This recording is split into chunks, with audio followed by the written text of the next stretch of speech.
हमारे चैनल को सब्सक्राइब कीजिए, लाइक कीजिए। हमारी वीडियो को पसंद आती है तो शेयर लाजमी कीजिए, सब्सक्राइब करना ना भूलिएगा। अस्सलाम वालेकुम फ्रेंड्स, उम्मीद है कि आप सब खैरियत से होंगे। फ्रेंड्स, आज मैं आप लोगों को घर पर सन ब्लॉक बनाना सिखाऊंगी जो कि बहुत ज़्यादा ज़बरदस्त है और जो बाहर के केमिकल्स वाले सन ब्लॉक होते हैं उससे ज़्यादा ही बेहतरीन स्क्रब टाइप और सीरम टाइप है। ये आप लोगों ने इसको ज़रूर इस्तेमाल करना है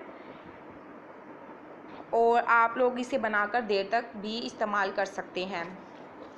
तो इसके लिए आप लोगों को सबसे पहले चाहिए कड़ी पत्ते।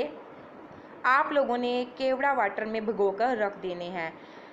कड़ी पत्ते आप लोग चंद कड़ी पत्ते ले लें, 3 या 4, उसे केवड़ा वाटर में भिगोकर रख दें आप लोग। उसके बाद आप लोगों ने एलोवेरा जेल लेना है। एलोवेरा जेल आप लोगों ने इसमें शामिल नहीं करना, पहले उसको आप लोगों ने हल्की आंच पर पकाना है, यानी मतलब उसको पिघलाना है, पकाना नहीं है। आप लोगों ने हल्की आंच पर उसको पिघलाना है। जैसे ही वो वाटर टाइप होता है तो आप लोगों ने उसको ठंडा कर उसमें शामिल कर देना है। उस पर आप लोगों ने डालना है नारियल का पानी।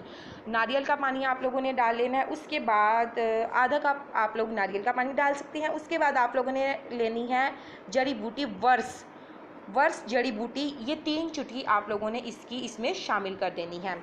ये आप लोगों का सन ब्लॉक तैयार हो गया है और आप लोगों ने इसको डेली बेसिस पर इस्तेमाल करना है। केवड़ा वाटर जो आप लोगों ने इस्तेमाल करना है, इसमें आप लोगों ने पूरा असली नहीं लेना, उसमें पानी भी मिक्स करना है। आपने वो वाला केवड़ा वाटर इस्तेमाल करना है। उसके बाद ये जो केवड़ा वाटर है ये आप लोगों की जिल्द के लिए बहुत ज़्यादा ज़बरदस्त है। आप लोगों के पोर्स को बंद करेगा, जो ओपन पोर्स हैं, और आप लोगों की स्किन को बहुत ज़्यादा साफ़ भी करेगा। अगर आपको हमारी वीडियो पसंद आती है तो हमारी वीडियो को लाइक कीजिए, शेयर कीजिए और सब्सक्राइब करना ना भूलिएगा। और हमारे लिए डिस्क्रिप्शन में लिंक मौजूद है, आप वहां जाकर हमारे पेज वगैरह को फॉलो भी कर सकते हैं। तो thank you for watching my video.